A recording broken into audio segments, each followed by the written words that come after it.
காளி வேஷம் போட்டுட்டு சாமி ஆடுற ஒருத்தர் கையில் தாளம்பூவை வச்சுட்டு சாமி ஆடுற மாதிரி ஒரு வீடியோ போட்டிருந்தோம். அதில் வந்து ஒரு கமெண்ட் வந்திருந்தது, தாளம்பூ வந்து பூஜைக்கு உகந்த மலர் கிடையாது, அதை பூஜைக்கு வைக்கக்கூடாது, அதுவும் சாமி கையில் கொடுக்கவே கூடாதுன்னு சொல்லி ஒரு கமெண்ட் வந்திருந்தது.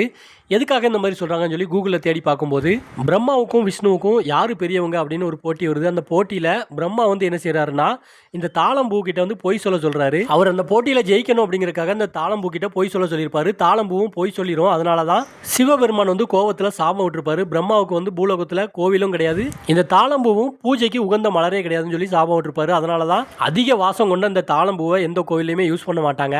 சிவராத்திரி அன்னைக்கு மட்டும் சிவபெருமானுக்கு இந்த தாளம்பூவை வச்சு வழிபடலாம்னு சொல்றாங்க. அதுபோக பெண் தெய்வங்களுக்கு வச்சு வழிபடலாம், அதில் எந்த தப்புமே இல்லைன்னு ஒரு சிலர் சொல்றாங்க. இதை வந்து பூஜைக்கு வச்சு வழிபடலாமா இல்லையா அப்படிங்கிறத நீங்க கமெண்ட்ல சொல்லுங்க. இந்த தாளம்பூ வந்து இவங்களுக்கு நேமிசமா வந்தது. அதாவது பக்தர் ஒருத்தர் வந்து வேண்டுதல் வச்சு இவங்களுக்கு அந்த தாளம்பூவை கொடுத்துருக்காங்க. அவங்க கொடுத்ததுனால இவங்க கையில் வச்சிருக்காங்க. காளி வந்து ஒரு பெண் தெய்வம் தான். இந்த இடத்துல வந்து காளி இந்த தாளம்பூவை ஏத்துக்கிட்டாங்க.